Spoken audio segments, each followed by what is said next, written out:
ביוטיוב לא רואים אותנו, רואים רק אותך, נכון? אז כאילו גם שואלים שאלות. ביוטיוב they only see even if you ask a question, they can't resolve them.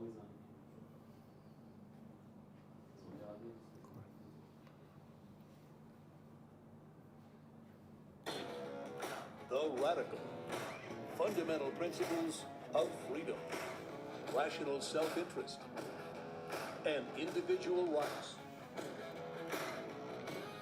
This is the Yaron Brook Show. All right, everybody, welcome to Yaron Brook Show on this Sunday, June 1st. And as it turns out, it's a holiday tonight in Israel. I usually try to avoid coming to Israel on holidays, and I screwed up this time. What can I say? Anyway, I know some of you are going through Yaron Brook Show withdrawal syndrome, so I figured I'd try to do a show quickly before you guys, I don't know, did something drastic. I don't know, like listen to Ben Shapiro or something like that. So I figured we'd do a quick show. I'll be back home on Wednesday, so hopefully we'll get back into a semi-regular schedule starting on Wednesday. But I figured I'd come to the one place I know it's going to have stable internet here in Israel, because my hotel room has been a disaster. And I've got a live audience with me today. So, and I haven't put on this. There we go. Now you see me. And I've got a live audience here with me. You can't see the audience. The camera's just on me. But they will be asking questions. I'll pass around a microphone, so you'll be able to hear the questions when we get to that part of the show. You can, of course, use the Super Chat to ask questions. So feel free to do that. Of course, the Super Chat's not ready for you yet. It will be in a minute. Let's see, what else, logistics-wise. So there's a bunch of stuff going on in the world right now, I know. You know, the courts have basically ruled Trump's tariffs as unconstitutional.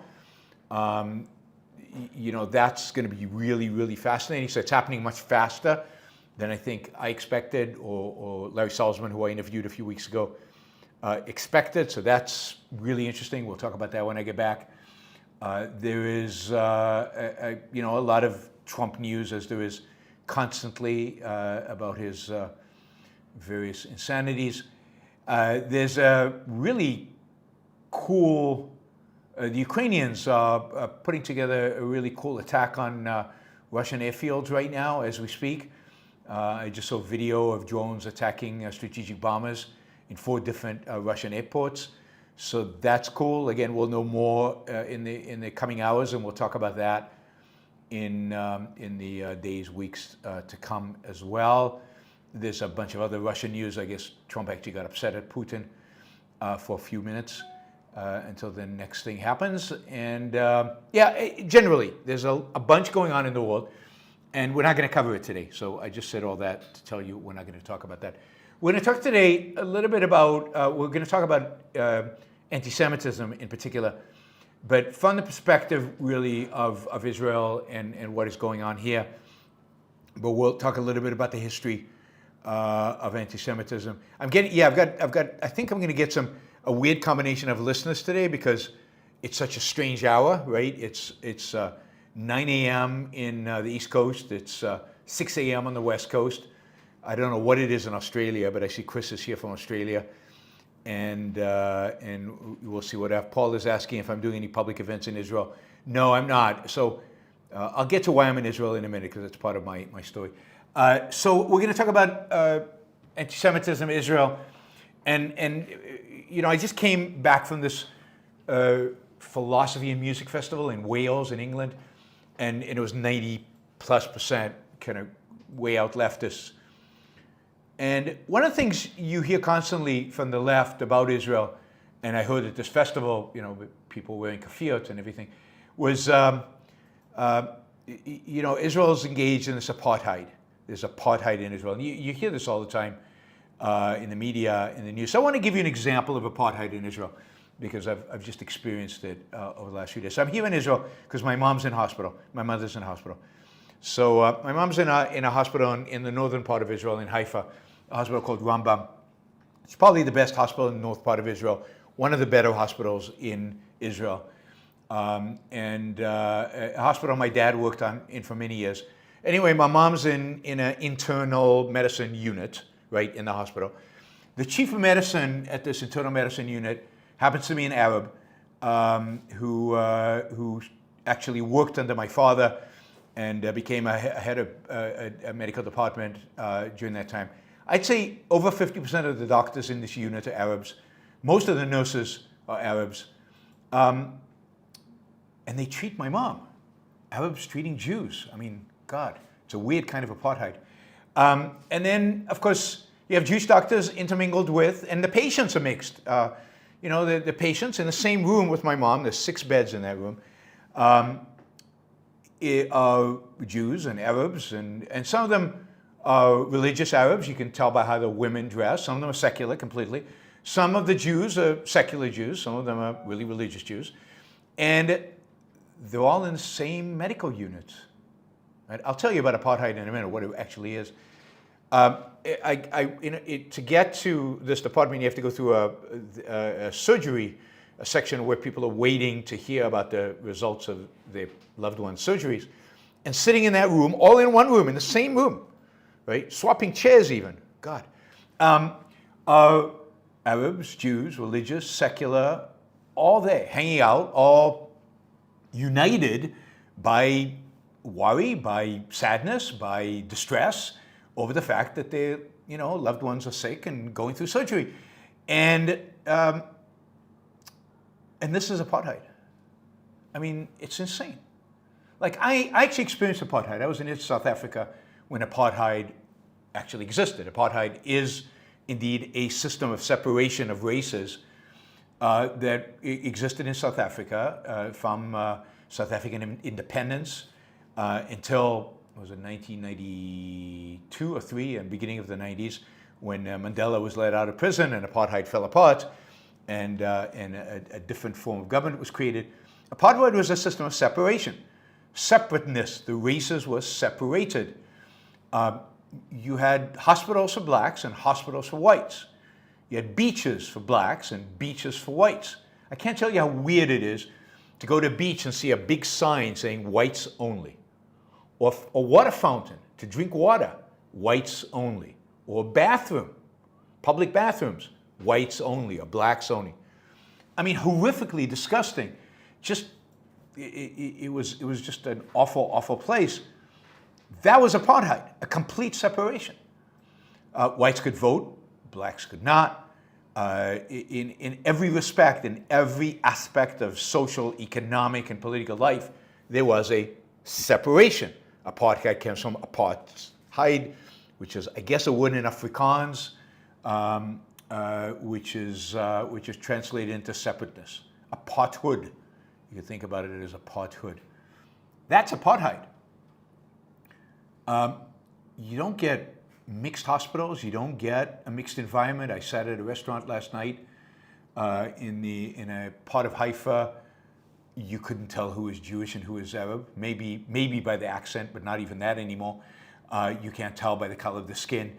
You can't tell by any external aspect. And nobody in that environment, in that context, right now, even right now, when there's a war going on, 200 kilometers away, nobody really cares as long as they're peaceful, as long as they're, part of the world in which you live, nobody cares. So why do people associate apartheid with Israel? Where does this come from? It reminds me of that, I don't know if you saw the debate at Joe Rogan with Douglas Murray and comedian Dave Smith. It's always important when you mention Dave Smith to say he was a comedian, so nobody takes him too seriously. But and where Douglas Murray said at some point, asked Dave Smith's very pro-Palestinian, whether he's ever been to the Middle East, never mind to Israel, and Dave Smith said, no, I don't need to go. Who needs to go? It's, part of the reality that allows people to hold really horrible, stupid, dumb and false ideas, part of how they can get away with it in their own minds is to stay ignorant. Is to not actually go and experience what they're talking about. If Dave Smith came to Israel and saw everything, maybe he'd have a different opinion about Israel, but he can't afford that, right? He's built a career over having a different opinion. So one way one way to hold falsehoods in your mind is to shield yourself from reality. It's not to expose yourself to counterfactuals, to facts that might contradict.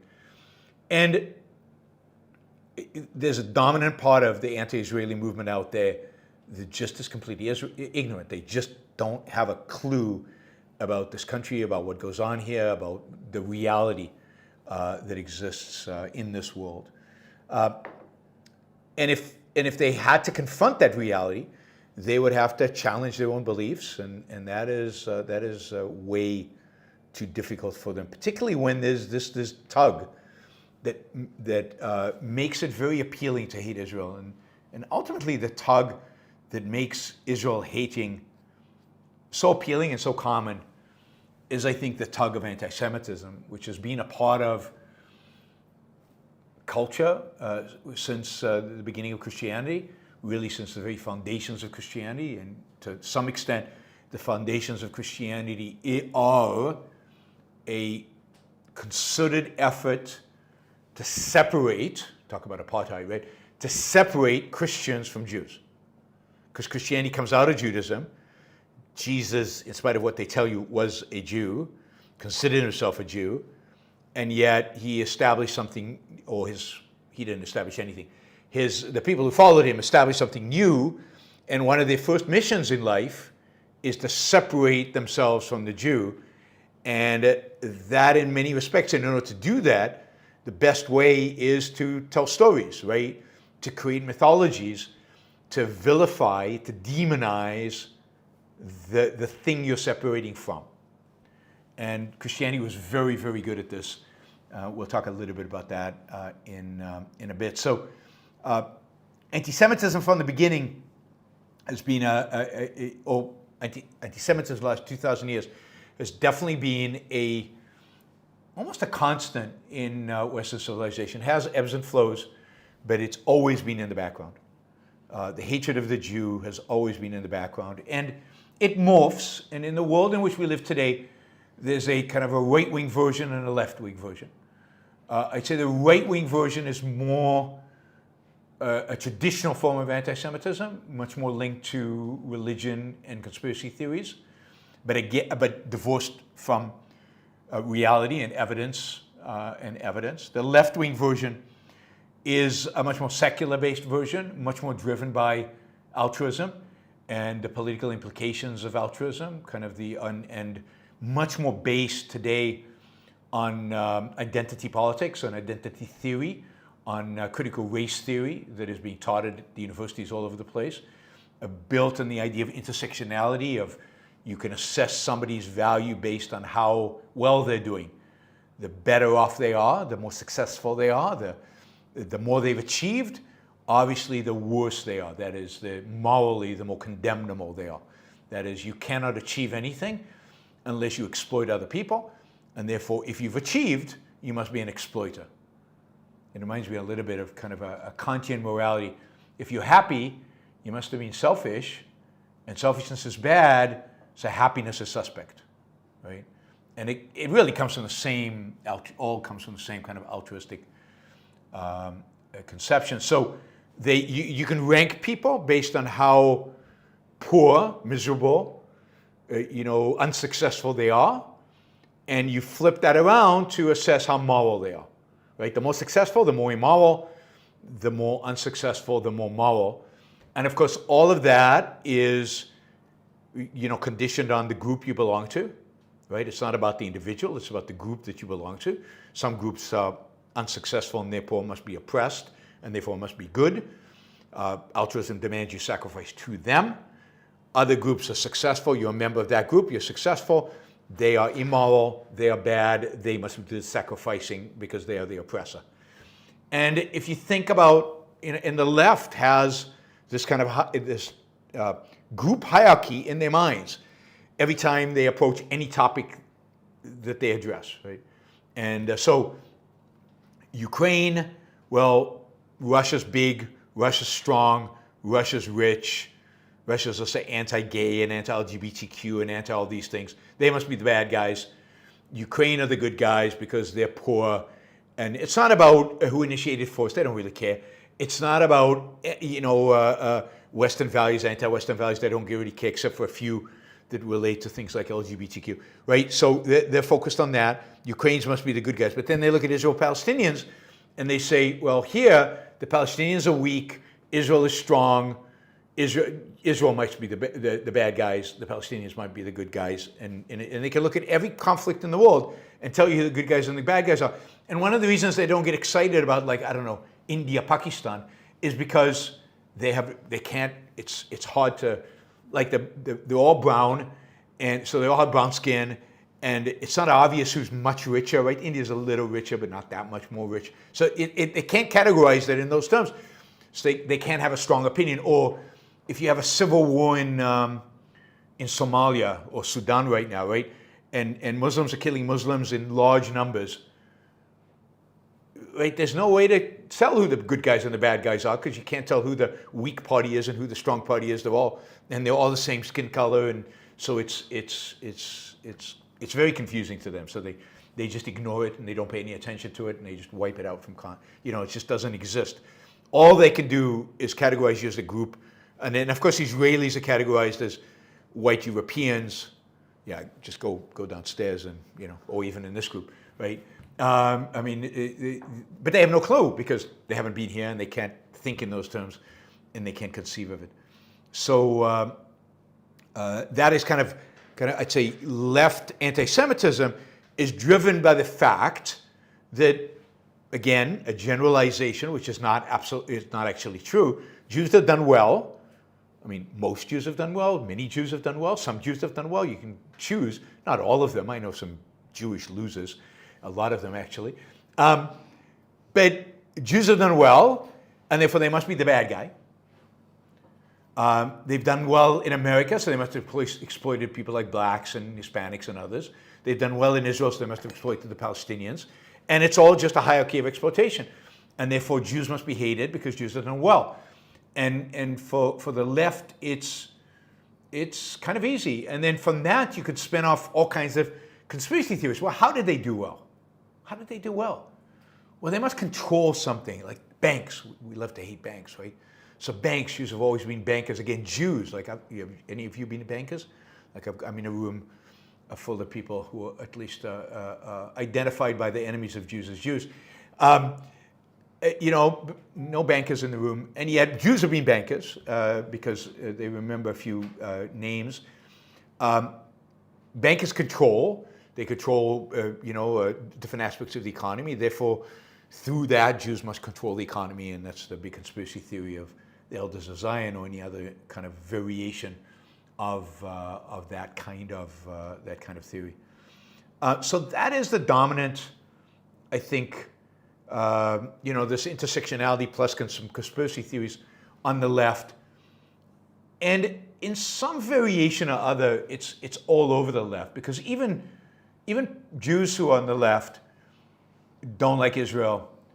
And when you really, at the end of the day, the reason they don't like Israel is because it's strong and successful and relatively, they consider it relatively free markets. And, I think they liked it more when Israel was more socialist, committed to socialism in a way that it's not anymore.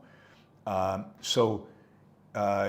is amazing, again, how much, once people take on that perspective, how little they are interested in actual facts, how interested they are in actually coming and seeing and observing and reading and understanding. And they're completely open to the propaganda that comes out. Yasser Arafat I was just told over the weekend, Yasser Arafat was really a good guy. He really wanted peace. He was never really offered a deal. All the deals they offered were really lousy deals for the Palestinians. He was just standing up for his people. Good guy. Explained the $1 billion in his bank account in Switzerland as one of the many, many things that illustrate how horrible of a human being he was. I told him to go listen to some of his speeches in Arabic rather than the speeches in English. And they'd see, what he really said and what he really wanted. But they won't do that because facts, anathema to conspiracy theories, they're anathema to any kind of ideology that basically is rejecting reality to start off with, right? They reject reality. They've decided on a moral framework for the world. And in a sense, metaphysics is put to the side, right? Reality is put to the side. What they care about is morality. What they care about is ethics. Generally, people are oriented towards ethics more than they are towards any other part of philosophy. They want to be good. They want to do right. And this is all they've been taught in terms of what goodness is and what being right is. So that's the left. On the right, you have a different, at the end of the day, a lot of what the left believes kind of the right is adopting. So a lot of the kind of the postmodernism, even some of this ideas about oppression and oppressed, some people on the right are adopting. But the right's anti-Semitism is the kind of much more common, if you will, historical anti-Semitism, rooted in the fact that Jews are the other, the ultimate other, that separateness that Christianity tried to create, that then filtered throughout Western history and has been part of Western history. One of the things that Christians made very clear early on, the biggest sin really the Jews have committed, and really to this day, the Catholic Church won't admit it anymore because they're trying to be politically correct and not be true to their founding.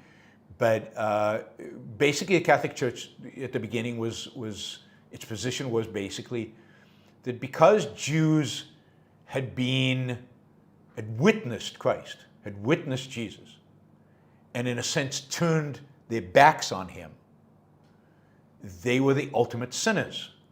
They had seen the truth. They had seen justice and goodness and everything and said, no, we don't want that. That was the devil incarnate. That was it, right? You couldn't blame the Chinese for not being Christians. They didn't know anything about Jesus, right? They certainly never saw him in person. But Jews were right there, right? They were all around Jesus. And yet they turned their back on Jesus, and that was the ultimate betrayal. So, of course, that's symbolized by the fact that it's Judas who turns him into the Romans. It's symbolized in the stories by the fact that the Romans are kind of soft, right? They don't really want to crucify Jesus. It's really the Jewish priests who insist on the crucifixion of Jesus, according to the stories.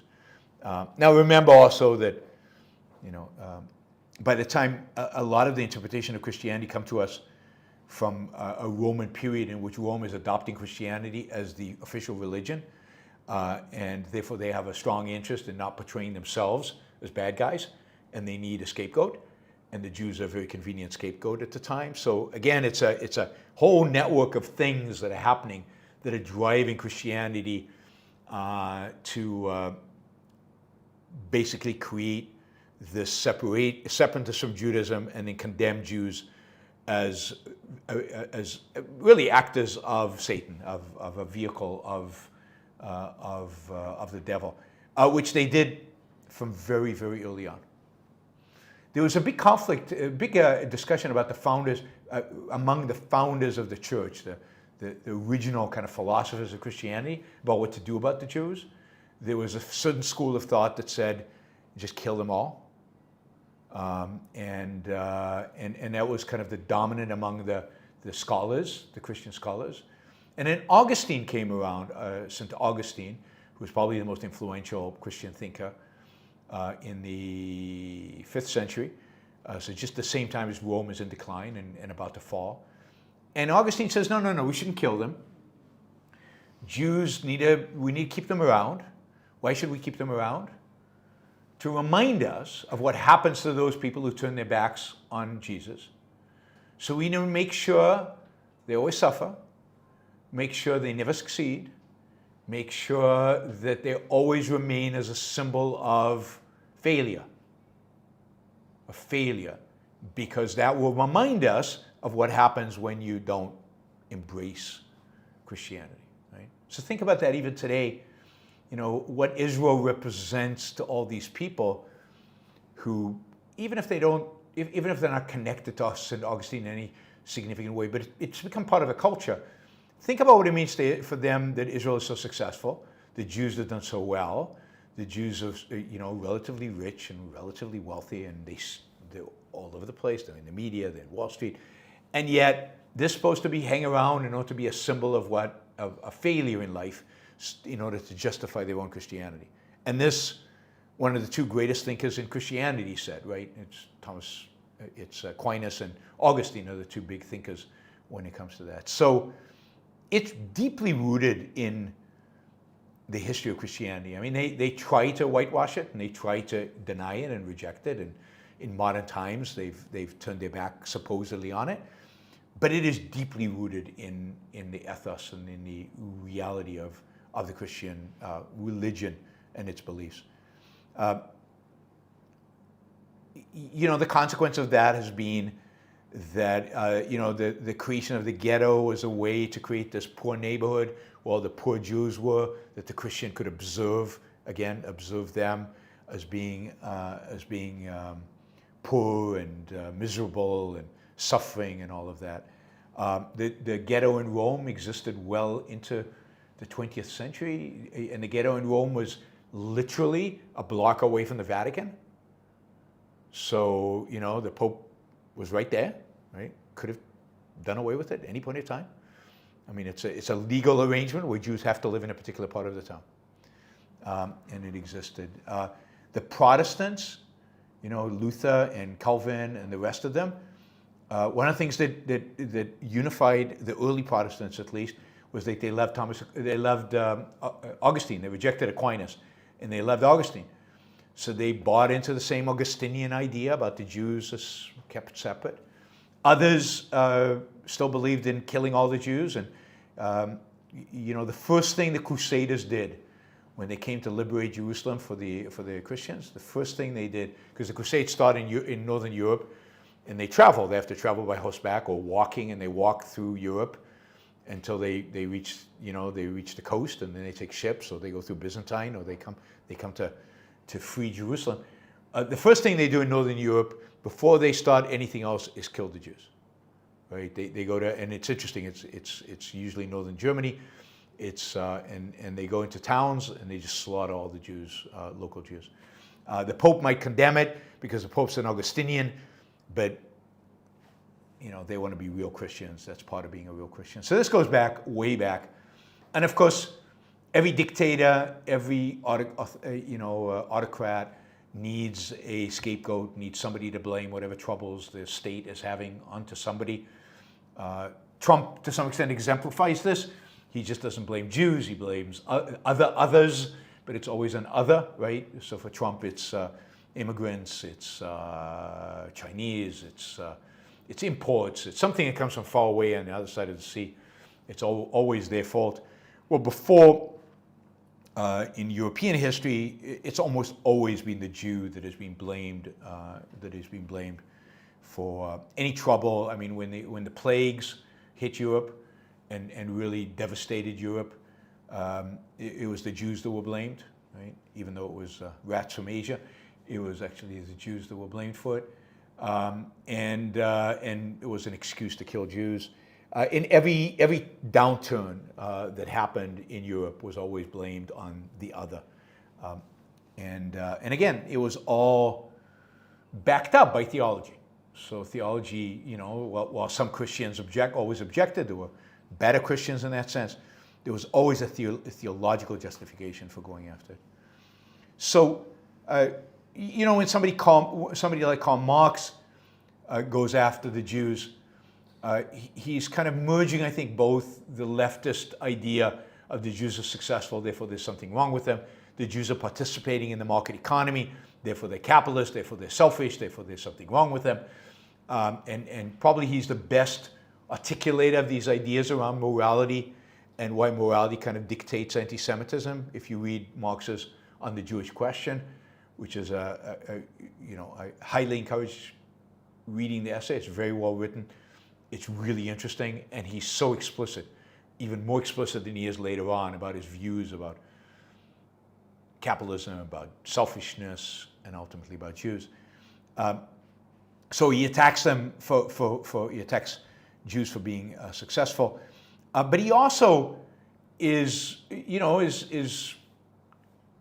was raised in central Germany, or in Germany, in actually an area where the first killing of Jews happened during the Crusades. So it's an area that was quite long history of anti-Semitism. Raised in a Christian environment of anti-Semitism, even though he was the son of a converted Jew. So his grandfather was a rabbi. I think that's right. His grandfather was Jewish. His father had converted from Judaism to Christianity in order to fit into the world in which they lived. He grew up very much in the kind of in the heart of anti-Semitic Germany, which was inspired by all these Christian ideas about Jews.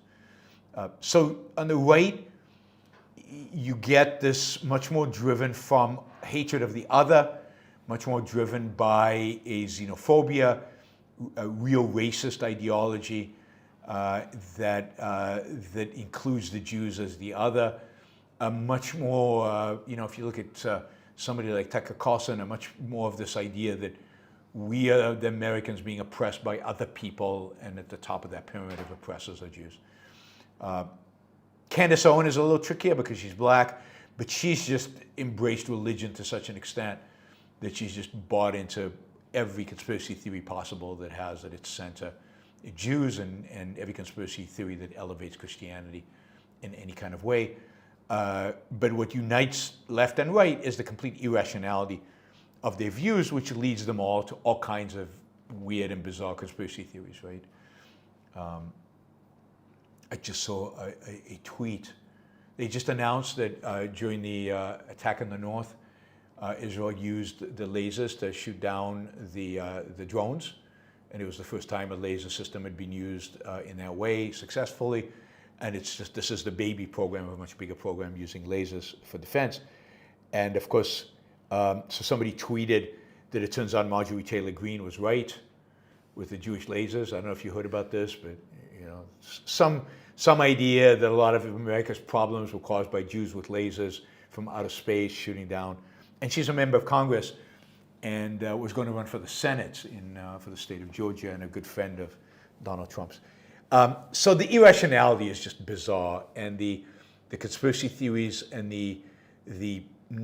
just the ignorance and the negation and the evasion of reality is just pretty stunning, the extent to which they're willing to do that. And that's really what unifies all these people. And ultimately, they have to revert. They've abandoned reason. So they're completely dependent on emotion and on pseudo-scientific explanations of reality. They've embraced altruism as a morality, and as a political theory, or as a theory of dealing with human beings, they can only embrace collectivism. Once you give up on reason, and you give up on any semblance of self-interest, all you've got left is the tribe. All you've got left is the group. And that you see both on the left and on the right. Again, the left has embraced identity politics, which is basically the tribalism of your skin color, the tribalism of your genetic heritage, or whatever you want to call it. And the right has embraced the same kind of identity politics. It's just that they have an affinity for different skin colors, but it's the same basic ideology of the group is what matters. And it's the most primitive of groups. I mean, Marx is a massive improvement over race-based tribalism, right? Because at least Marx is looking out into the world and categorizing people based on productive activity and based on where they kind of fall in terms of their actions in the economy. There's a little bit, not a lot, but a little bit of sophistication there. And it's changing, it's not static. It's like, you're born in a particular class, but He recognizes that there was feudalism once, and feudalism was a different system, and now there's a different system, and one day there'll be another system. And there's certain dynamism, and there's certain recognition of some facts of reality that's involved. Tribalism at the level of race is just the most, I mean, Ayn Rand called it the most primitive form of collectivism. It's the most mindless of all collectivism. It's perceptual level collectivism, right? It's based on how you look and what your ancestors, how your ancestors look. It's got nothing to do with any action that you might take. And it is truly stunning and unnerving in many respects that here we are in the 21st century, and instead of moving forward, we're not just moving backwards, we're moving way back. Like Marx is too sophisticated for these people. It's like you have to go way back into, tribal, prehistory or whatever, where we just killed each other for the way we looked, right? Because of how we looked. It's not even about ideas. It's ultimately about your genealogy. That is a unique type of barbarity and barbarism that they engage in.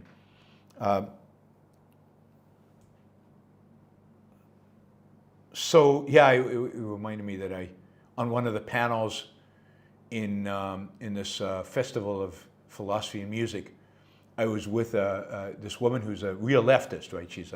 But she's an old style leftist, like a kind of a Marxist, and she was so much more sophisticated, like so much more sophisticated than the woke identity politics kind of conventional leftist that we see today. Like, she actually has arguments and she wants to reason them through, and yeah, she evades and she's wrong and everything, but at least there's a mind there, at least somewhere, whereas the rest is just pure emotion and spewing emotion.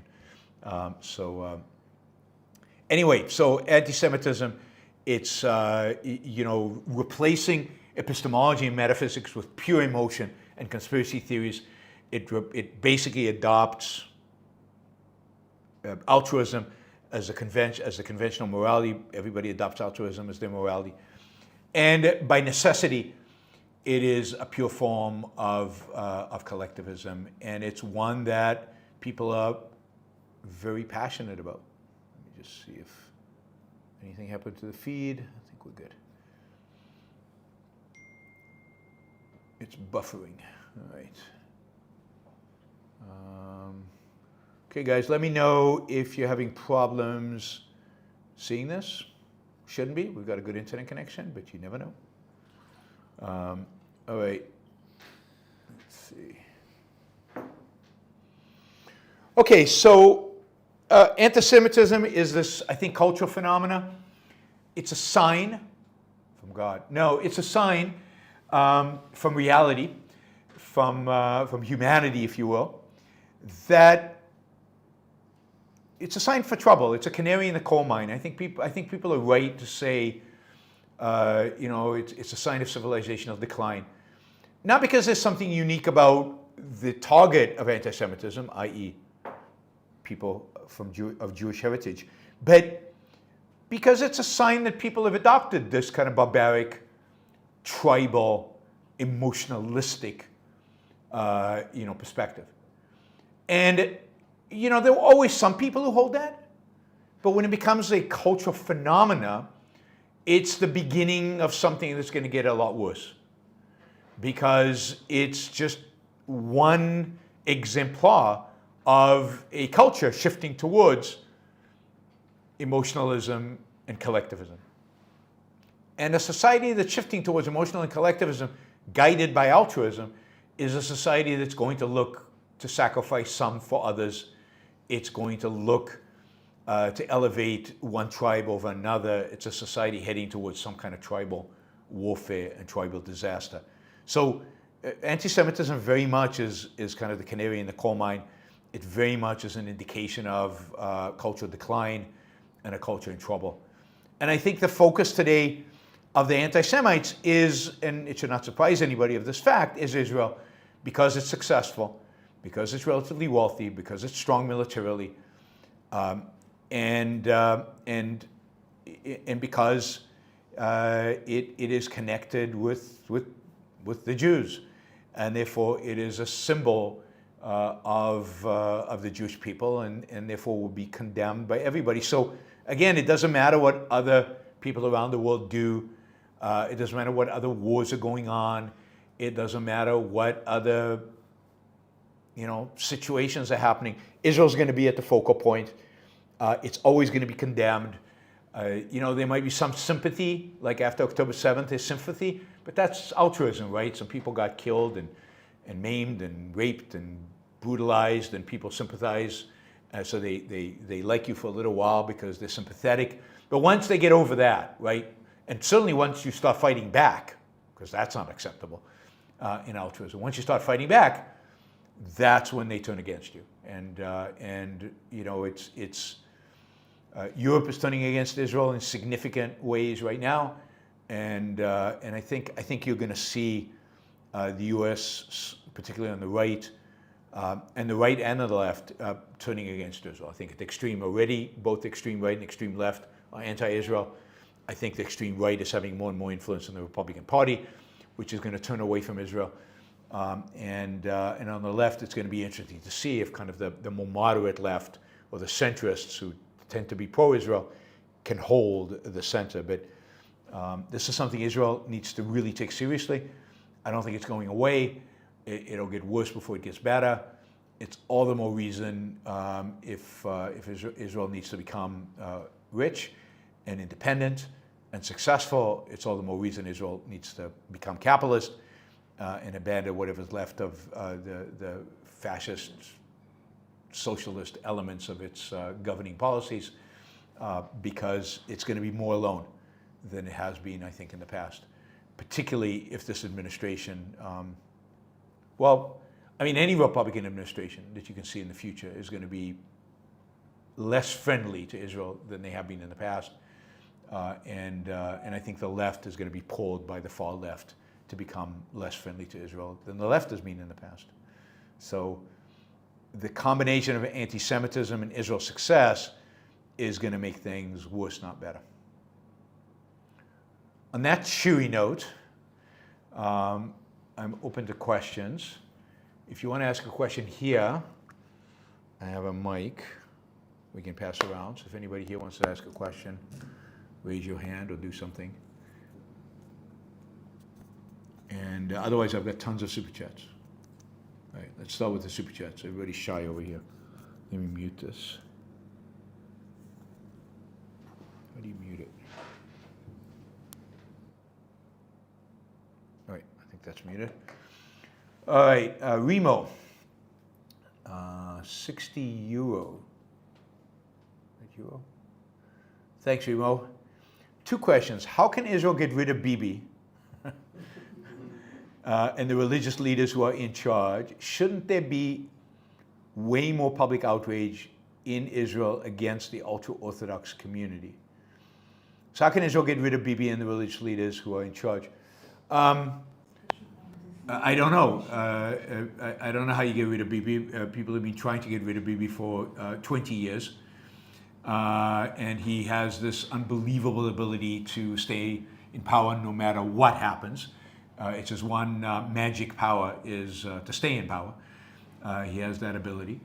I think Israel does have a real problem of the religious right. Israel's fundamental problem is that it does not have a separation of state from religion. It doesn't have a constitution which codifies that separation. And therefore, in Israel, there are religious parties, that is, parties that run on a religious platform, advocating for religious interference in secular life. And that's wrong and bad. There's certainly a part of that religious movement that is bad on a lot of things, particularly in separation of church and state, but good on, for example, security, which is often unfortunate because often we get confused with them because we say, I sound the same as some of them on certain, foreign policy or security issues. But I reject their reasoning because their reasoning is not reasoning related to a free state. It's not related to a state respects the freedom of the individual. It's not based on any individualistic premises, but it's based on their own tribal premises and their own religious premises, right? This is a land promised to them by God, which is, ultimately, if Israel takes them seriously and lets them dominate, will lead Israel down the same path that tribalism will lead anybody who embraces it. That is, tribalism and religiously tinged tribalism are not going to lead to a successful outcome for the state of Israel. But the only way to get rid of them is through elections, right? I mean, this is a country that elects its leaders. It's not like some countries out there in the world. And the only way to get rid of Bibi is to make arguments about why he's a failure. I think that should be easy. I've made them for 20-something years, but how much influence I have? Not much. And somebody to come along and replace him, and it's not clear who that somebody is going to be. Israeli politics is one of the most fluid politics I've seen anywhere in the world. I've never seen a more fluid, dynamic, changing, not for the better necessarily, but it's always fluid and dynamic, and there's always new parties, new leaders. The next new messiah, new great leader is going to come about from some new political party. It's filled with generals who run to politics, and they gain a name for themselves as generals, which sometimes has been good, but usually is bad because they're often not that good of a general. I mean, the army, like every army, is very politicized, and the Israeli army is very politicized, and the people who rise to the top are not necessarily the best people. They're the most politically attuned people, but not necessarily the best people. But they get names, they get reputations, and they're used to leading. And therefore they embrace politics. Many of them embrace politics right after their military service. But there is, as far as I can tell, there is no clear leader who the Israeli public would like to replace Bibi. If elections were held tomorrow, Bibi would do well. I don't know that he'd do well enough to become prime minister, but he would do well. He's not going to flop on his face politically. He just manages to stand up on his feet every single time. Now, I have told you what I think of that, and it's. I think it's a tragedy in Israel that. That's the right one. It's a tragedy in Israel that Bibi has not been replaced, and the tragedy really is that Bibi doesn't have enough integrity to basically admit that October 7th is to a large extent his fault, and to resign, because that's what any decent human being would do. Right?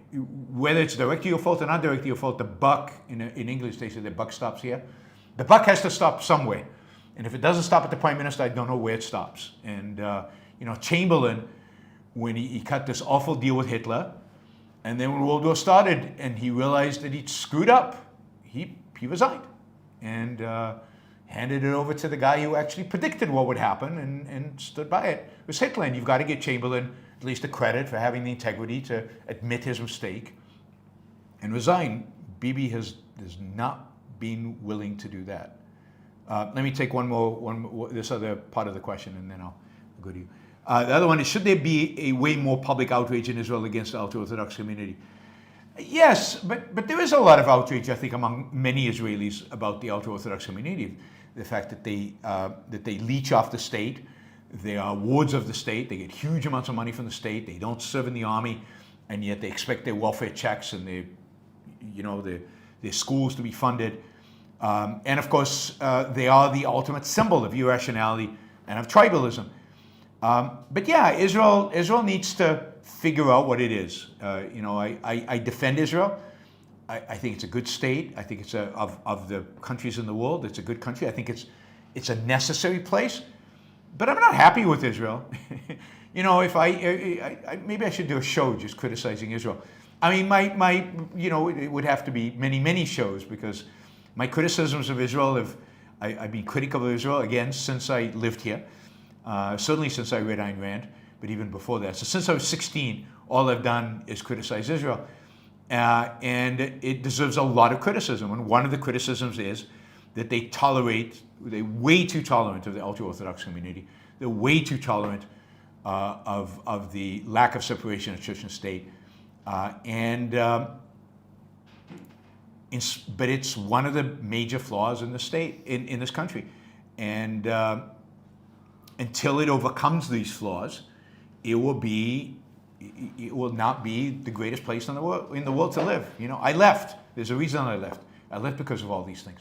So, but again, these are the kind of flaws that they're not big enough to condemn to condemn Israel, particularly in the context of the existential threat that it faces, and particularly in the context of the anti-Semitic threat that is kind of universal, or at least all over the world.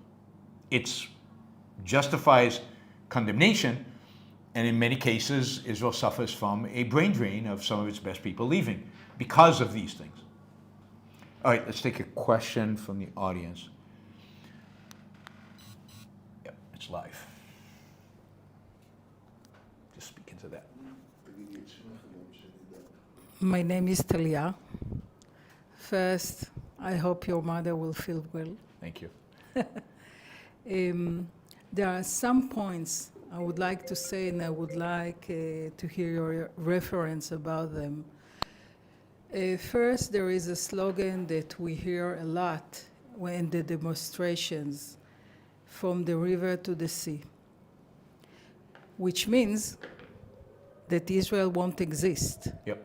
It's the Jordan River. All right, there's an air raid siren. What's that? It's where? I can hear the sound. It's Tel Aviv? Can't see. Tel Aviv Mizrach. Let's pause the... We are in the center.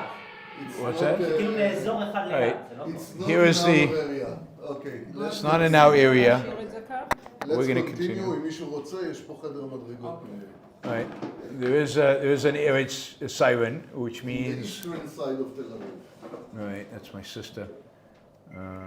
No. Everybody's letting everybody know. You get a live action video. Live action. So where is it? Where is it located? זה מאזור אחד ליד. Our אולי כדאי שישמעו Now it's a little closer. אתה יכול גם לתת, it might be another Yemeni. Is it the Houthim? Yeah, this is the only direction. This is Life in Israel. You're getting it live. You're getting it live. So, a lot of you have never experienced this in your lives, probably. But it is the anxious sense of, oh wait, where is it? What exactly is going on? And you have no idea, right? Actually, the last time was that. Just imagine that the part of Israel was suffering the north and the south I know. about 20 years, each day, more than one time, and we didn't react. Well, that's why he should resign. He was prime minister those entire 20 years. I don't care. We are democracy, you see? That's why you resign. But that's why I'm calling for his even resign. that we are democracy, we have to overthrow it. defend ourselves. I agree. We have to defend ourselves. That's what we should have done. That's what Yeah. Israel should have done. There was a question. I'm sorry. Okay, What was the question is from the river to the slogan. sea. Yeah. First, it seems like most of the people in the demonstration that use this slogan doesn't realize what does it mean. It's the Jordan River, the Mediterranean Sea, Yep. which mean no Israel. Yep. Okay? So it seems like there is, and it's relaxed, what you have said in your lecture, like it's a populism, it's a mode to be with the weak and not with the strong, without even knowing the facts. Yep. Okay?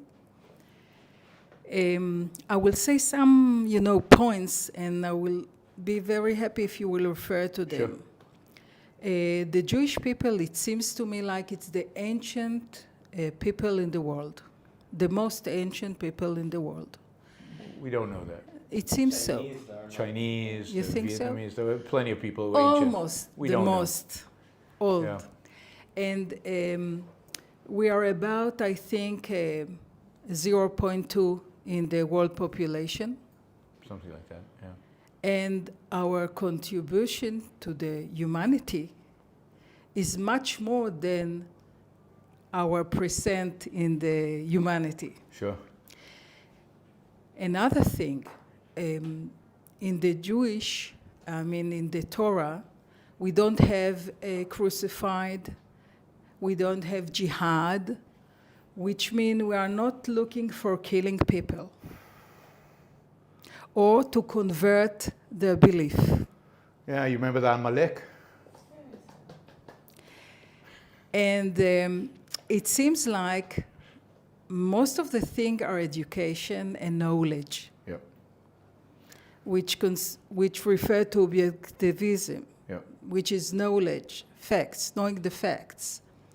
And by education, most of the people can have like the reality, the true situation. Yeah. So how people in our world, when you have AI, you have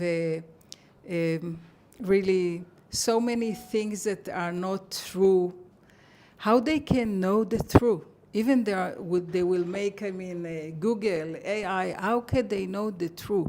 The true facts about the conflicts, Yeah. about the Jewish people, about everything. Yeah. So, can you mute that? There's a button. Okay, if you press it to me, I'll mute it. So a few things. There's no question that the people who hate Israel, as I said, a lot of it's motivated by ignorance. Yeah, they don't know which river and which sea. Americans generally, Europeans are better, but Americans generally are ignorant of geography. They know nothing about the world. They know very little. It's a stereotype, but it's true. I first went to America when I was 14, and we had a class, this is 1975. So the Vietnam War just ended, right? Vietnam War just ended, and we were in class, and the teacher put up a map of the world, and she asked the students if they could point to Vietnam, right? The Vietnam had just ended, right? They're supposed to, and not Heard about it every yeah, it was day every for- day on the news, it was everywhere, there were demonstrations, everything. There was not a student in the class who knew where Vietnam was. I was the only one who knew where Vietnam was. Vietnam had no relevance to Israel. We didn't care in Israel about Vietnam. But I knew where Vietnam was. It wasn't, geography, basic stuff. Americans are ignorant of geography. They just have no clue. So there's no question that a lot of this is driven by ignorance. But you have to ask yourself, well, why are they ignorant? Because, to a large extent, if you're going out to demonstration, your responsibility is to know what you're demonstrating about, to know something about, to get facts. And you can find the facts. It's not that hard, at least the basic stuff. And they don't care because it's all emotion. They've never been taught that facts are necessary, that logic is required, that reality needs to be investigated. They are being taught to emote and to feel, and that's the educational system, I think, in much of the United States, and that's part of what's going on in Europe. In Europe, I think it's a little different. In Europe, I think there's more of kind of this ancient kind of anti-Semitism and hating the Jews and whatever they do. There's also this instinctual altruism. Israel is strong, the Palestinians are weak, therefore we're pro-Palestinian, anti-Israel. But a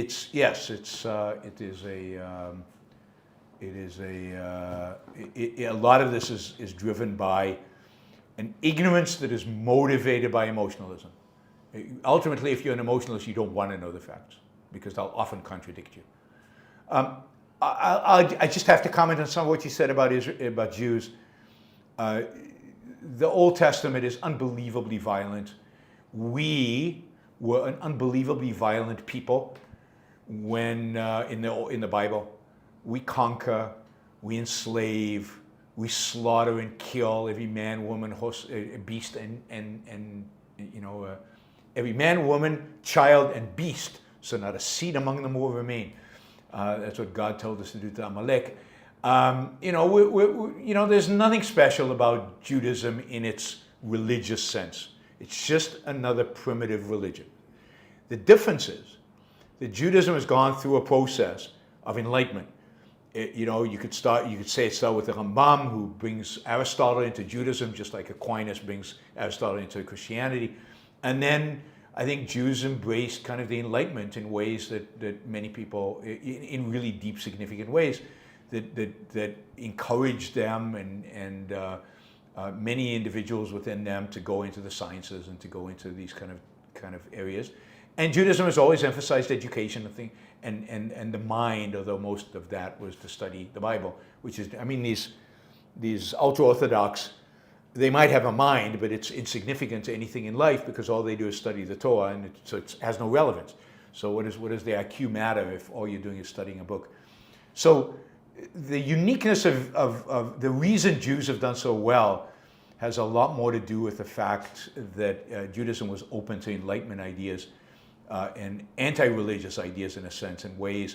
Notice that most of the successful Jews are secular Jews, like Einstein. Was not exactly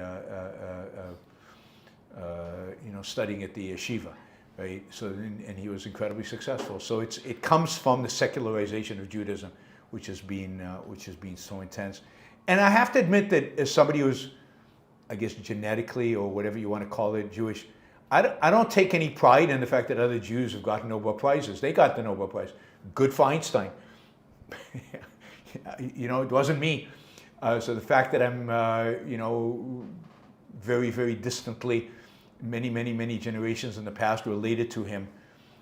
So in that sense, I reject the tribalism. So Israel's this weird place where there's a tribalism because everybody's, it's a place for Jews to escape to. But if it was a healthy place, it would be a place where individuals could flourish, and I think to some extent they can, and that's why it's still a good country. But it hasn't embraced individualism fully because it's still captured by the collectivism of Judaism.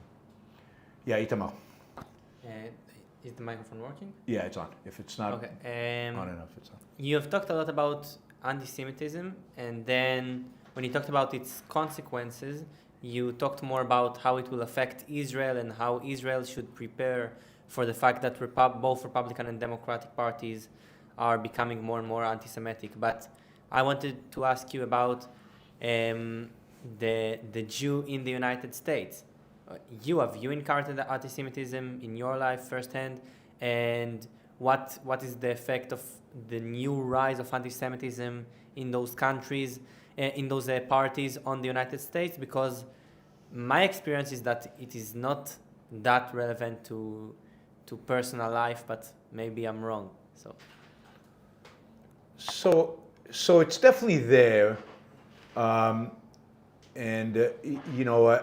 never encountered kind of crude forms of anti-Semitism, somebody yelling some slur at me or something like that. But I almost didn't get my first job in academia because I was an Israeli or a Jew. Right? The story I got from the people in the department was there were too many Jews in the department already. They didn't want another Jew. So, how much that played a role, but that's, so I almost didn't get the job, and then they got another Jew. They wanted this kind of Jew. I'm not sure I'm a typical Jew. So it's definitely there, and I think it's rising right now. You can see it. You can see it on social media. You can see it in demonstrations in Colombia. If you're a Jewish student in Colombia, it's very unpleasant. It's very unpleasant. If you're a Jewish student in certain places in LA, it's very unpleasant. I think it has an effect in certain parts of America. It has an effect. When my wife and I moved to the U.S., we lived in Austin for a while, and one of the things we said was, we're not going to live south of the Mason-Dixie line. Mason-Dixie line is the line that separated the South from the North in the Civil War. I don't know that I'd want to live in certain parts of America for a variety of reasons, but among them would be that would be anti-Semitism. Yeah, but I don't think it's blatant, but it's there. it's not new. Like it's not because now there is a rise of It's- anti-Semitism. You never Yes, wanted to it live there. seems to be rising, and that means it'll rise more in the places that it's always been in, but in other places as well. I mean, people are harassed in Los Angeles. A synagogue was attacked a while back. They're real problems. So I don't think that is going to dramatically change people's attitudes. But if you're a Jew in London, you're a Jew in France, I think they're rational in thinking, should they come to Israel or not, right? It's a real issue. In the United States, not yet. I'd say not yet. It's not an existential threat.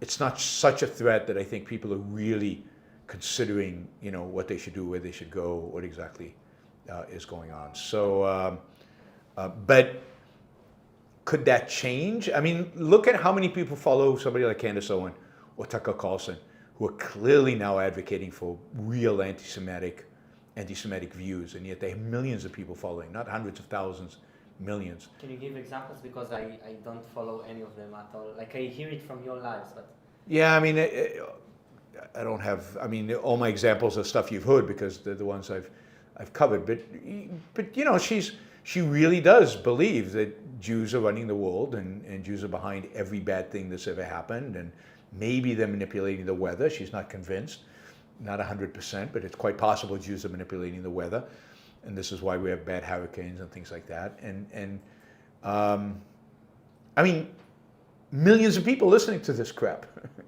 And that's Triff Tucker. Now, again, I don't think it impacts the lives of most people. Now, again, people walked out of a Jewish museum the other night from just a fun evening, and some guy came up to them and just shot them multiple times. And it wasn't just, I mean, he kept shooting to make sure they were dead, right?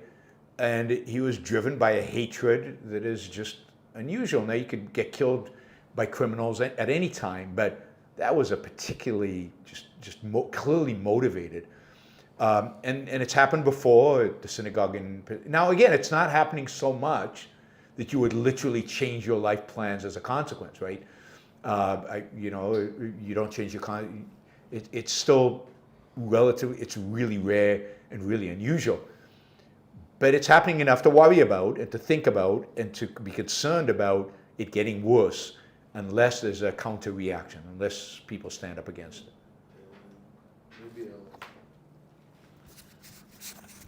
I should mention, this is Boaz, I should mention that a layer of anti-Semitism is covering the Israeli-Arab conflict. And, during the broadcast, you were speaking about what's going on in the West and Christian anti-Semitism, but we should remember Hajj Amin al-Husseini that joined Hitler and assist in raising a Muslim division and also joined forces in order to design the plan to eliminate the Jews in the Middle East and basically continue the Nazi project in Europe. So, and this level of anti-Semitism is soaked into the Palestinians and some of the Arab countries' education systems, the preaching in the mosque, and when Israeli soldiers got into houses in Gaza, they saw Mein Kampf in Arabic almost in every other house. And this is a major part that continues and hunts us also over here. Yeah, no, absolutely. I mean, the thing about Muslim anti-Semitism, which is interesting, is that it's always been there because Jews were always second-class citizens, just like Christians were second-class citizens in the Muslim world. Why isn't this? I don't know why the mute button is not working. What's that? confused me. I don't know why it's not working. So Jews were always second-class citizens in the Muslim world, as everybody who's not a Muslim is a second-class citizen. You pay a special tax. They're not quite as bad as idol worshippers or atheists, they just get killed. But Islam is very harsh with second. But the kind of, what's interesting about the kind of anti-Semitism you're seeing, Mein Kampf, right? Where does that come from? But the kind of anti-Semitism you hear today in the mosques and the kind of conspiracy theories you hear from Muslims is how Western they are. That is, that what's interesting is in the 19th century, Christian missionaries who came to the Middle East brought with them the unique form of Western anti-Semitism and taught it to the Arabs. And it started in the Ottoman Empire, and it filtered through the Ottoman Empire. And then once Israel was established, they had, reason then to fully embrace it and an excuse to embrace it. But in much of the origins of it, it's always been there, but much of the origins of the particular conspiracies about, I don't know, Jews drinking the blood of children and things like that come from the West and were embraced by the Muslims as an interpretation of that. But yeah, I mean, there's a lot we can say. Anti-Semitism is a massive topic. I'll be doing some talks on it in the future, and there are a lot of different perspectives. And today, the most violent anti-Semitics are the Muslims, and you can see that in the streets of London. You can see it in LA, and you can see it all over Europe. You can really see it. And the Islamists, who are a threat to the West anyway, are embracing anti-Semitism as a part of their anti-Western. Jews, for them, represent the West, and they hate them even more than anybody else in the West. So it's, they lump them all together. Okay, let me take this question, and then we'll go here. And this is Ra Hazam. First-time donation. If Israel wants to survive, they must eliminate the threat to their existence. Is it possible to vote out or impeach Bibi for incompetence or negligence? I'm not sure how many want that outcome. Stay safe over the Iran. I mean, you could vote him out in an election, but there's a process, just like in any democratic country. And Israel doesn't have elections for a while. Who knows when the next elections will be held. But it's not that there's any violation of election law. It's all within the law. Bibi has always functioned within the law when it comes to elections, at least. He just, has enough popularity to keep him going. And the only way to get rid of him is an election. And this year? No, next year. October 26th is the official date. They could call an early election, but it can't be after October 26th. That's the latest. And we'll see what happens in that election. He always seems to survive. And do the Israeli people want it? Well, I think a majority do, but a majority doesn't get to choose because it's a parliamentary system. Typically, the prime minister is selected from the largest political party. The Likud has been the largest political party in most of the elections in the last 20 years, or really in most of the elections since 1977. The Likud or some form of it have been the largest party, and they get to select the prime minister. So, it's going to be interesting to see if there's an alternative Israelis are willing to vote for in greater numbers than they're willing to vote for Netanyahu. Again, I've been saying they need to get rid of him since he was first prime minister in the 1990s, where I thought he sold Israel out. Yes, Israel needs, in order to survive, it needs to eliminate the threat. Again, something we've been talking about for a long, long time, since I remember talking in any kind of public forum. So when that'll happen, if they can do it, whether the world now is going to let them do it. Unfortunately, Boaz was wrong and I was right about Iran, but maybe they'll do something now. Who knows? I don't know if I should say to the mic, but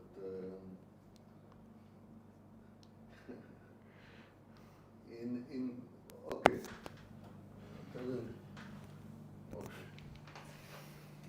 What I would like to say is that in perspective of the last 2 years or since October 23, it was the lowest point, I would say, in regard to security that Israel found herself. October 7th. October 7th. Yeah.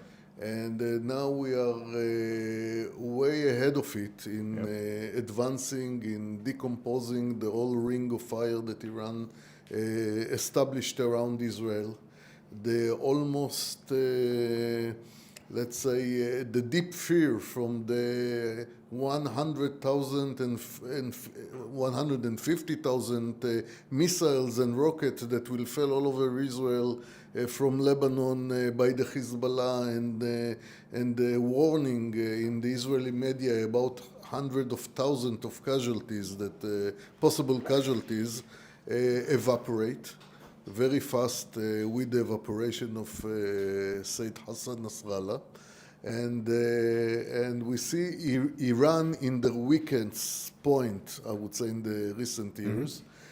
So there is advances against, I would say, sometimes almost hostile administration in the US, and this is the Biden that actually boycott and put embargo on weapons to Israel. And I think that we move forward, even though we are not satisfied. I think it's not as fast as we like to see it. It's not as strong as it should be. Yeah, I mean, I think there's no question Israel, in the short and medium term, is much safer now than maybe it's ever been. It really has no significant enemy that it cannot handle anywhere around us. Not only was the media wrong about the casualties Israel would suffer and the difficulties in Gaza, every military expert in the world was wrong. All those former generals who went on television and said it was impossible.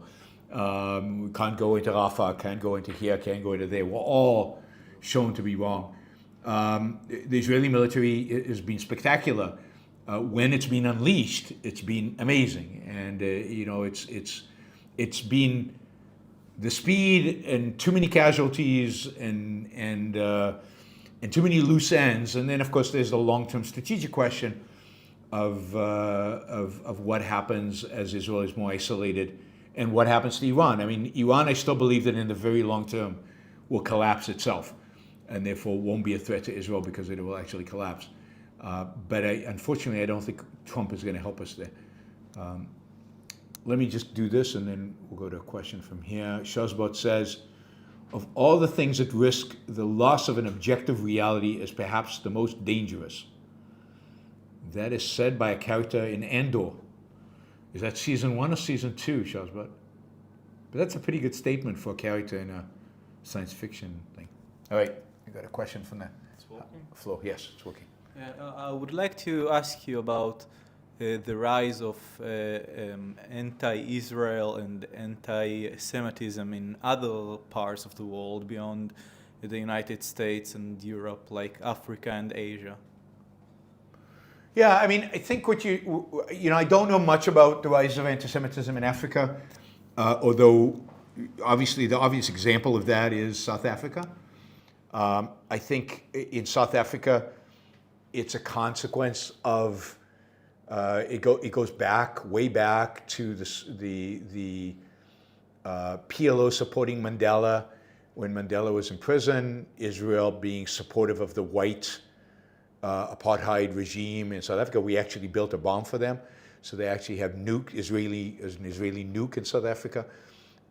So Israel actually armed the apartheid regime back when, and as part of the disappearance of apartheid and Mandela coming to power, they destroyed their nuclear program, but it was an Israeli nuclear program.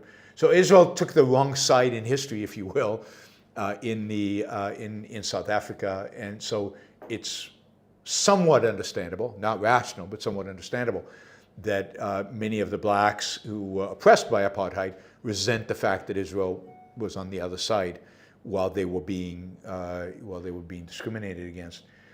So I think that's a lot of what's going on in South Africa.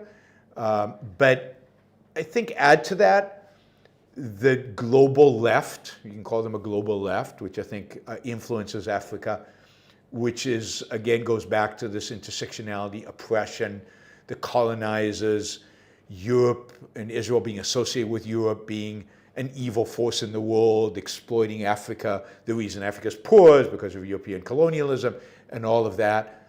And Europe was an awful colonizer in Africa.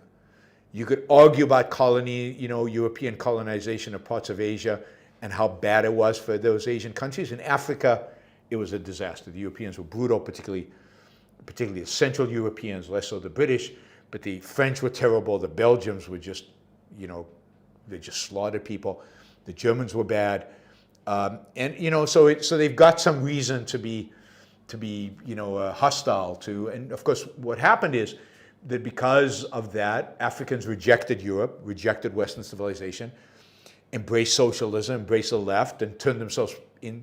They took themselves from poor to even poorer instead of rising from that. So they don't have the capacity, and I think that's starting to change. But they don't have the capacity to separate what's good in the West and what's bad in Western tradition, and dumping the bad that affected them and embracing the good.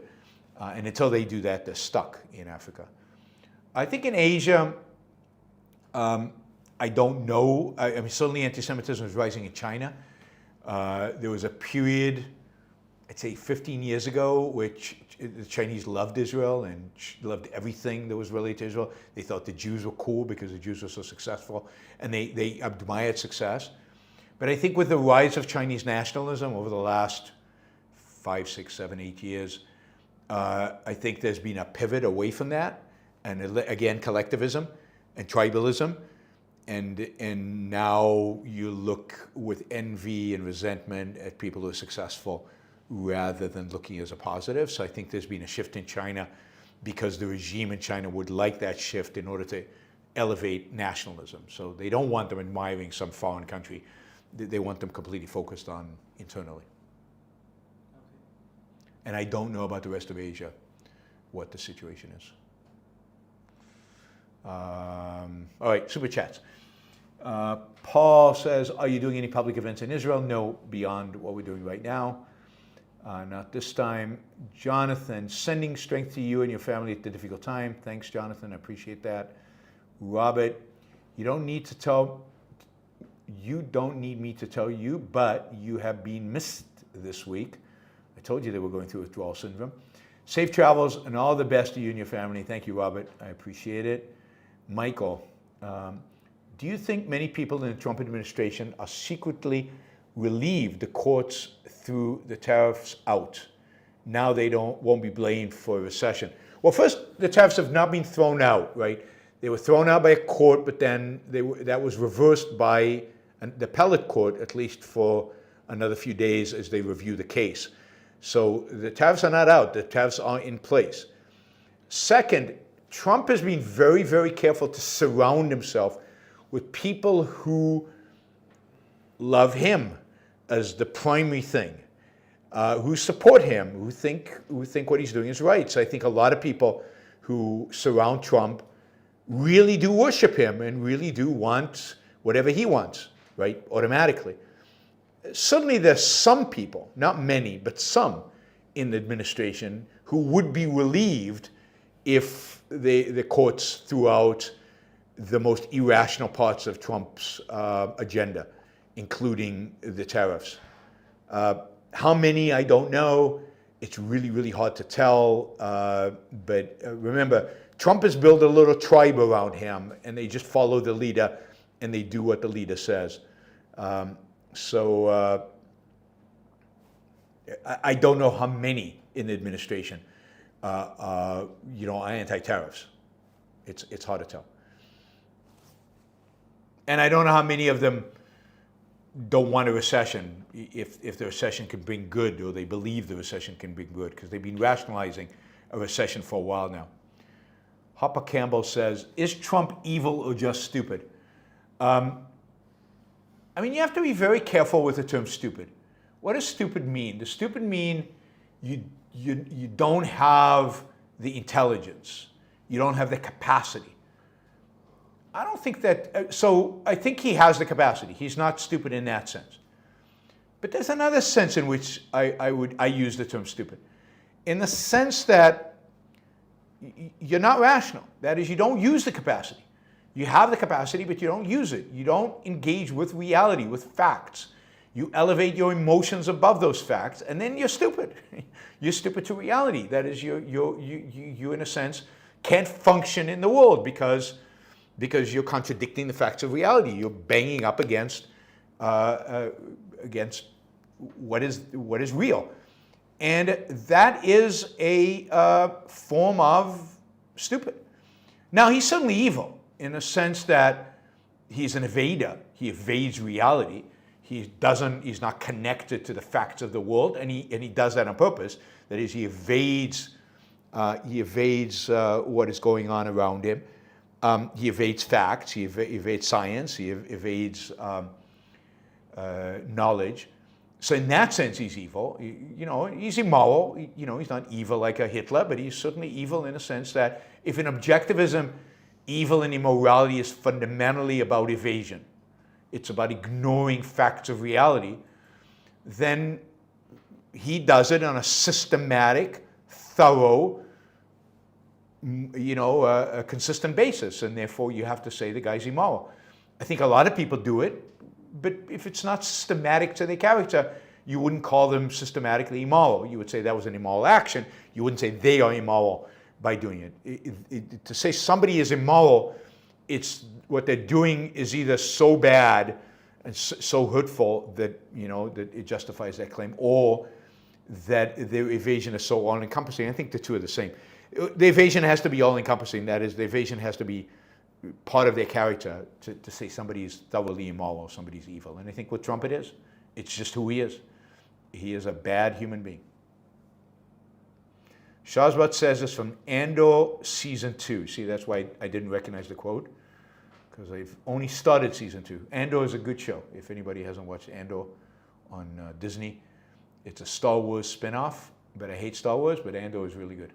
It's a character-driven, smart TV show, action TV show, science fiction.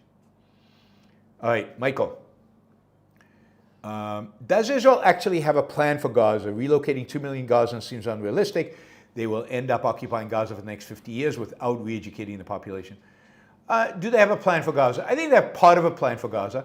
At least now they're talking about occupying 75% of Gaza, and that's the beginning of a plan. I think they realize that they probably won't be able to relocate 2 million people, but they're at least opening it up to anybody who wants to be relocated can relocate.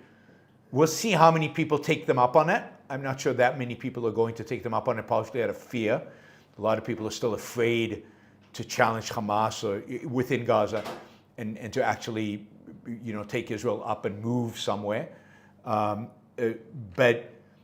So I think Israel has more of a plan now than maybe they've ever had, or they've had since 2005, even though it's not as thought out of a plan and detailed plan as maybe we would like.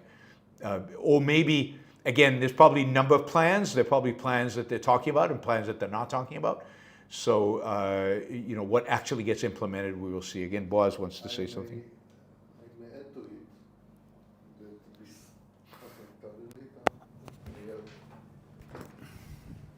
Yes, I may add to it that beside the fact that Israel now sparing the life of soldiers by actually leveling houses, neighborhoods, not letting the peers and the booby-trapped kill any more soldiers, it's one facet of the fact that Gaza will be uninhabitable in the already are a large chunk of the Gaza Strip are not suitable for living, and this will create the necessity to take care of the refugees that all the world mentioning in every protest that they care so much for.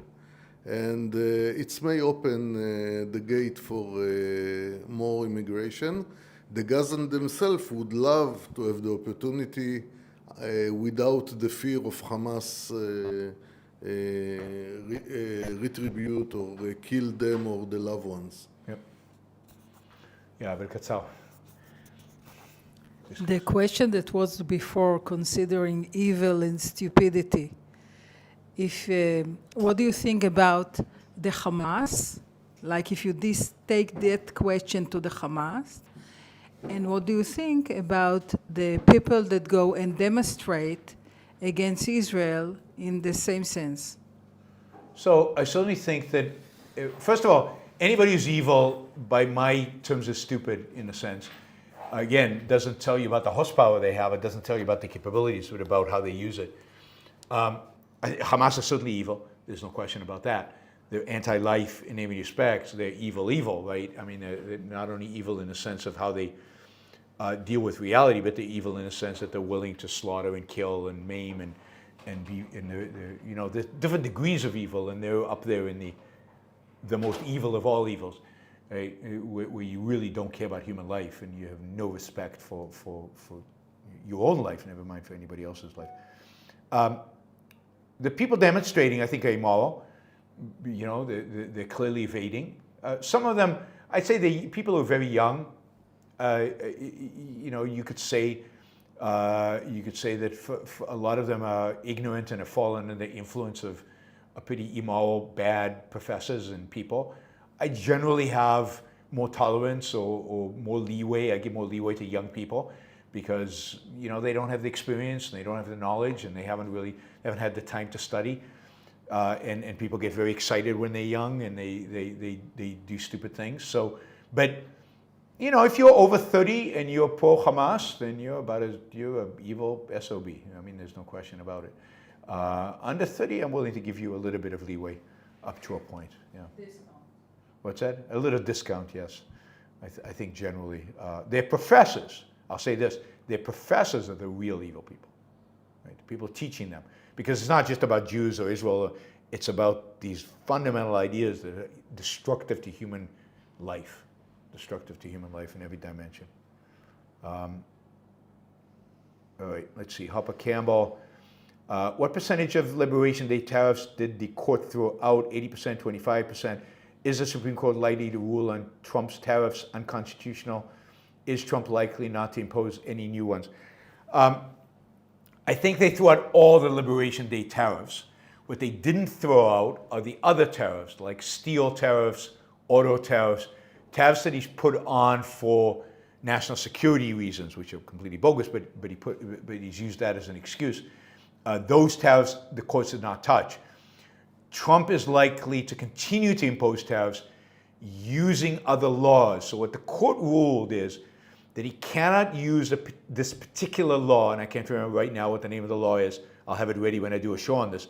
That particular law he can't use to impose tariff because the law doesn't mention tariffs. It doesn't give the president that power, and therefore that power is still with Congress.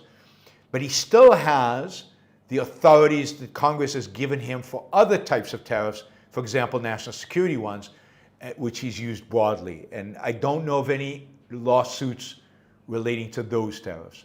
So I think the Liberation Day tariffs will go away if the courts rule against it. And then he'll just intensify use of other laws to impose tariffs. But that'll be a huge win if we can get rid of that. Will the Supreme Court rule against Trump? I think so. I'm hesitant because you never know. But I think this court is respectful enough of the separation of powers.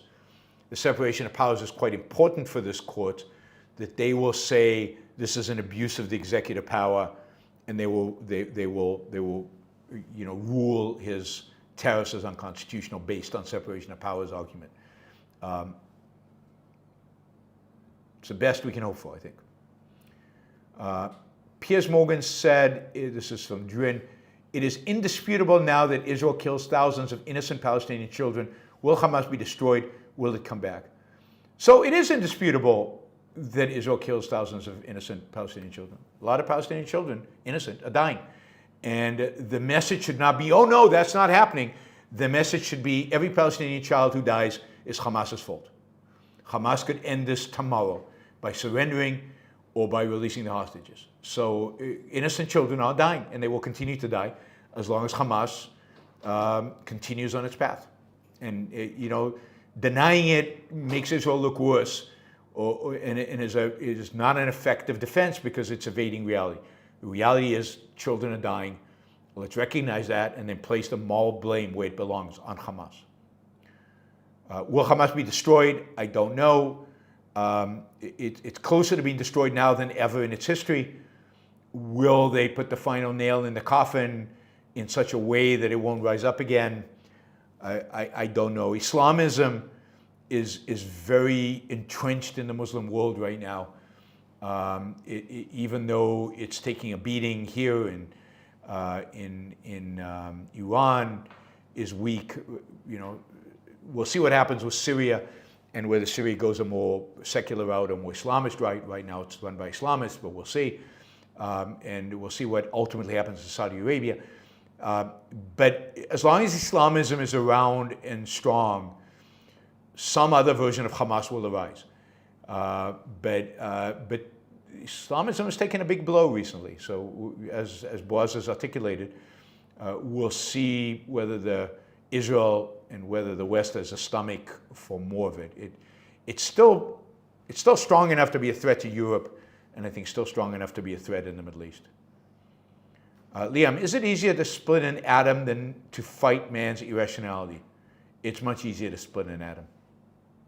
Not that I know how to do that, but I know how to fight man's irrationality, but it's hard. James, is taco, Trump always chickens out, a good investment strategy? That's what Wall Street seems to think. Yeah, probably. I mean, I think it's an investment strategy Trump has been using. I think he buys on the dips because he knows he's going to change his mind. And then he makes money when the market goes up. So I wouldn't be surprised if the people around Trump are using that strategy. Is it always a good investment strategy? No, because if it was that good, then smart investors would be going in and pricing it out of existence. Markets would stop reacting to Trump. All right, this is going to be quick because I have to go. Is there pockets of capitalism pretty much everywhere? Even parts of Vietnam have beautiful skyscrapers on the beach, and Vietnam is ranked very low on Economic Freedom Index. Well, what do you mean by pockets of capitalism? There's pockets of entrepreneurship, the pockets of economic freedom everywhere, even in Vietnam. But I wouldn't call it capitalism, right? Capitalism is protection of individual rights. That does not exist in Vietnam. It doesn't exist in China, really, because it could be taken away at any time, which means it's not a right. It's just kind of a pseudo-right. So pockets of economic freedom, elements of economic freedom exist everywhere, almost everywhere, not everywhere. I mean, even the marketplace, in the most barbaric place, is a pocket of free markets. The marketplace is not being regulated. The price of tomatoes is not being regulated. But you don't get much out of that. You need a lot more than that in order to get.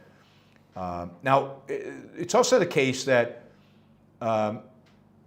statism can produce skyscrapers, shockingly enough. I mean, if you look at Dubai, if you look at Qatar, that's statist skyscrapers. Those are not free market skyscrapers. Even though they have relatively free markets in those places, that's not what generated the wealth. What generated the wealth is the oil they happen to have in the ground. And there's so much of it, and we consume so much of it, that they can stay rich for a long time until the oil dries up, and then they'll either embrace something better in terms of free markets, a better philosophy and ideology, or all those skyscrapers will collapse. Okay, quickly, Jonathan. Well, That's funny. You're not it's a common confusion between the names, and they are not even I don't similar. know why. It's like, They're not even close. it happened to me more than 15 times in my life, I think. Okay, my question was about the UAE, the United Arab Emirates, which is a less clear case than Saudi Arabia, in my opinion. About what case? Of a freedom and respecting for rights, because, for example, I think about Europe. Okay, they are more about free speech and freedom of religion than United Arab Emirates, but economic freedom in Europe is much worse. So there's like some kind of trade-off. Yeah, there's no question there's a trade-off, just like there was in China. There was a trade-off. China was freer economically in many respects than the U.S.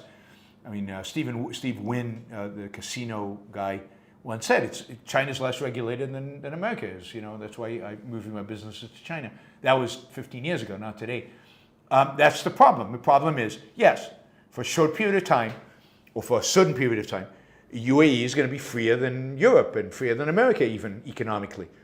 But because it's ruled by an authoritarian thug who could change his mind tomorrow, because there's no constitution, there are no guarantees, there's no freedom of speech, there's no liberty, it can go away like that. I mean, literally like that. It's one guy, a little family maybe, So there's no guarantee of it, so it's fleeting. And we know that authoritarianism ultimately causes the collapse of freedom. They don't go hand in hand. The only country in the world where you've seen it go hand in hand in any kind of way is Singapore.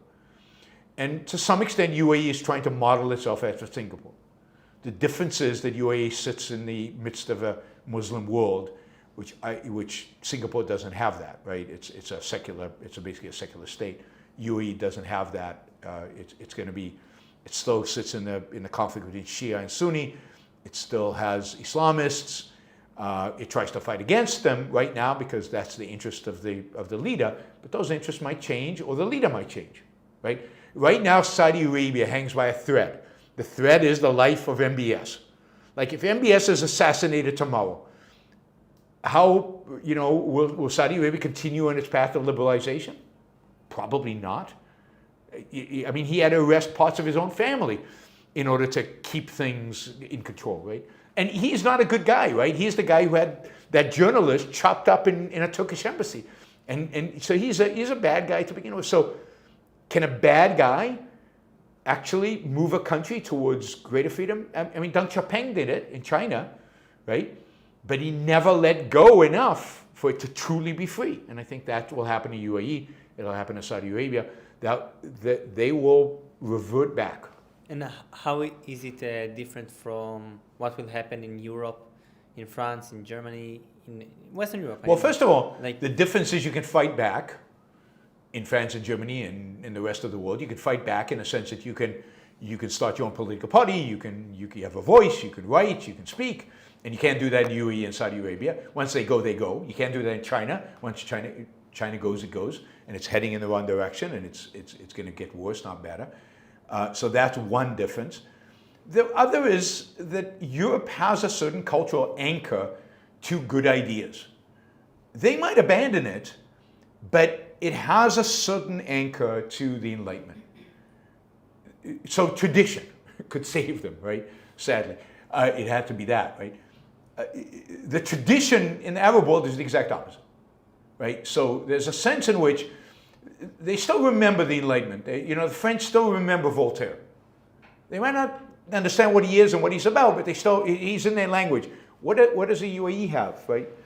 Now, if the UAE were reading Voltaire, then they'd say, oh, that's interesting. If they were reading John Locke, if they were embracing these ideas, so it's not just superficial, then I'd say, yes, it's like a new America. Our Ayn Rand translation to Arabic project. Ayn Rand translation to Arabic project is crucial in that sense, yes.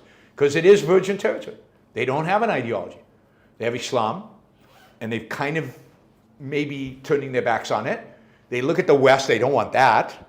So maybe it's for talk about. I doubt it, but it's worth a shot because what do we got? We've got very little to lose and a lot to gain, and because there's no other part of the world that's going our way, so might as well try a new one. All right, Supkaski, do you see leftists now declare America's Jews to be white adjacent and as such privileged, whitewashing the downplaying oppression of Jews? Yeah, I mean this is completely consistent with the whole intersectionality, identity politics thing. They've been doing it now for the last 10 years. It's only going to get worse at the far extreme left. The sad thing is the right's joining them. All right, James says, notice all the women in Trump's cabinet look like something dolls wearing those ridiculous giant crosses. Objection. To calling dolls? To calling what? He's saying they all look like religious nuts. שיסתכל על עובדות, הוא צריך לבדוק מי הם, לא Yeah, להסתכל על החיצוניות. No. But they wear a cross. They wear these big crosses. Symbols.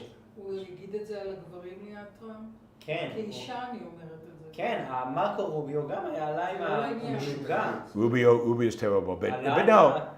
There's something about the women. There's no question that he's chosen the way he chooses them. The way he chooses them. But it's not the externality of the woman he's judging; it's the symbolism of what she's wearing. If I criticized Hegseth the Secretary of Defense for his tattoos, because his tattoos say something about him, and his tattoos are all about Christian nationalism. They're all crosses, crusader symbols, bad stuff. So yeah, this is the kind of people Trump attracts, or Trump is attracted to, both ways. Is the saying "we plan and God laughs" an evil saying? No, there's a sense in which you plan and reality doesn't always fit your plan. And there's a sense in which it's critical. You could even interpret it as a criticism of primacy of consciousness, like God representing in this case reality. So, not everything that has religion in it is necessarily bad. All good. All good. Since it's not such a good analysis of situation, you better plan better. You need a plan better. You need a plan based on reality. Yeah. This is a view of plan being a kind of a primacy of consciousness thing, or the primacy of consciousness of God, of reality. But either way, it's a kind of a primacy of consciousness perspective. Not Your Average Algorithm says, how did Ayn Rand learn English? Her command of the language is extremely impressive for a non-native speaker. Or is this par for the course of being a super genius? I think it's par for the course for being somebody who's really highly motivated and really serious. Lots of people have studied English and become really good at English as a second language. People can study second languages and become really, really good at them, particularly by practicing and writing. And she was a super genius. Add to that. But she immersed herself in the language. She read in English. She spoke to people in English. She worked in English, and she wrote.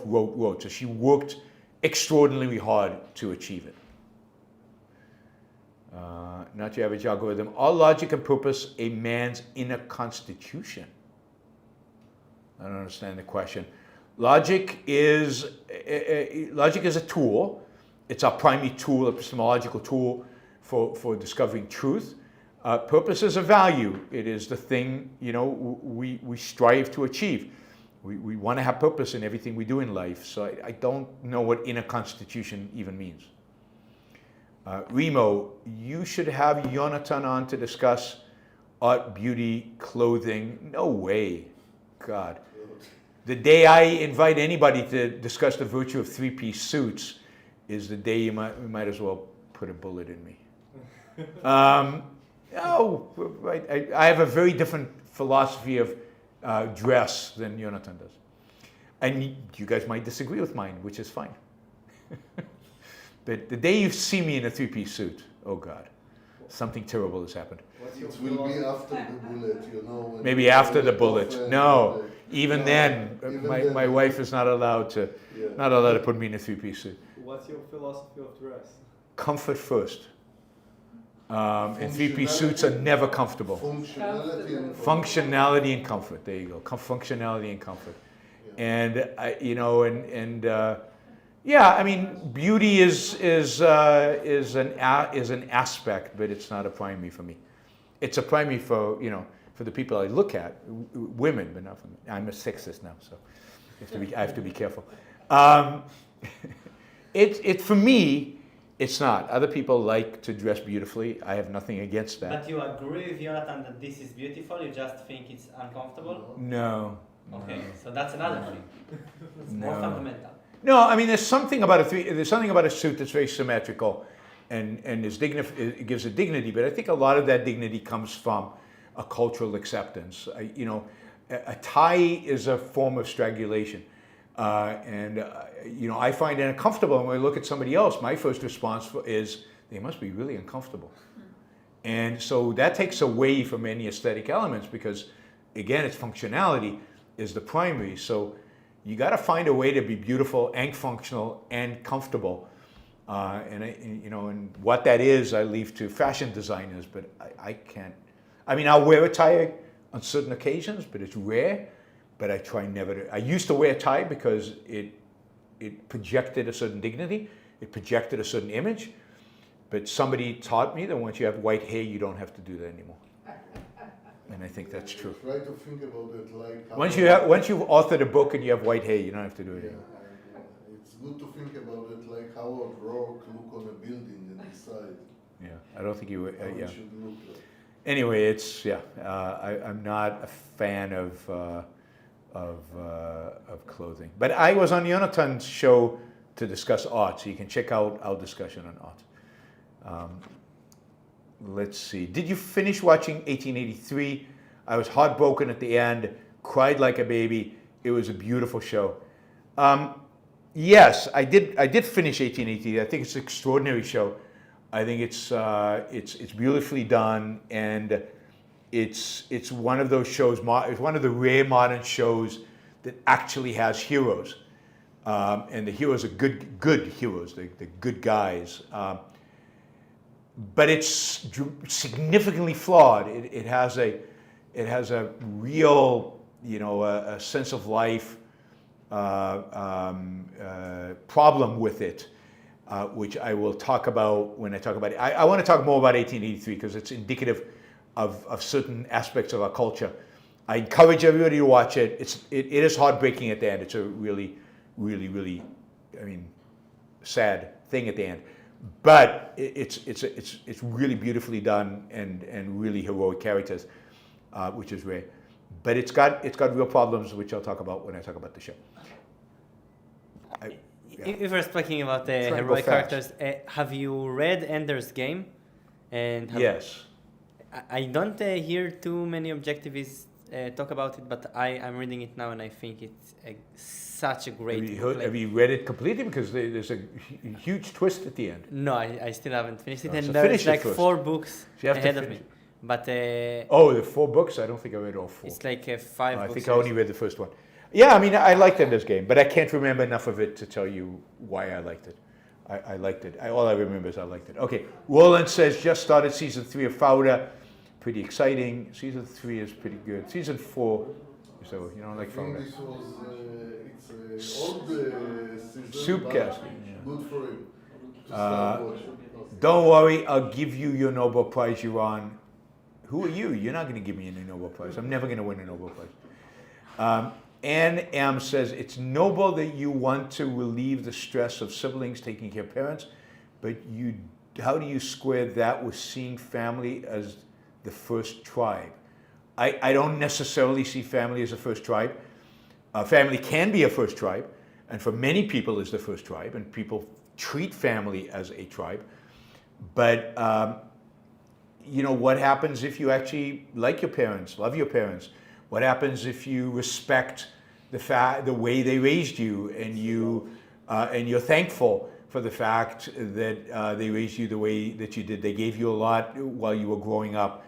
Why wouldn't you want to, pay them back as you do in a love relationship by taking care of them, or by showing them respect, or showing them, affection. So, it's not automatic. I don't think you should automatically love your parents. I don't think you should automatically care for your siblings or care for your family. But I don't think the opposite is. An individualist is not something that says, tell a family, I never want to see, you do it like everything else in life. What do they deserve? Do my parents deserve, a decent treatment? And given the way they've treated me throughout my life, do they deserve me showing up when they need me? The answer is yes. But that doesn't mean it's tribal. It just means that I've made an evaluation. If they didn't deserve it, I wouldn't come. So you judge your parents just like you judge every other person in the world. The difference is that with your parents, the scale of time on which you judge them is longer. You take into account the fact that they brought you into the world. Hopefully that's a good thing, or you think it's a good thing. And you take into account how they treated you as you were growing up. And if your evaluation is they were bad to me, they did damage to me, I don't want to ever see them again, I'm cool with that. But if your evaluation is positive around them, then treat them positively. So it's an issue of justice. It's just like treating everybody else. It's a question of justice. So there's nothing tribal about caring for your family if you value your family in a rational way, right? Which I think I do. I like that Anne always asks me questions that have a little... Aten, is mass immigration or rise of fascist groups in Europe a bigger danger to freedom? I think the immigration issue is being abused by the far right.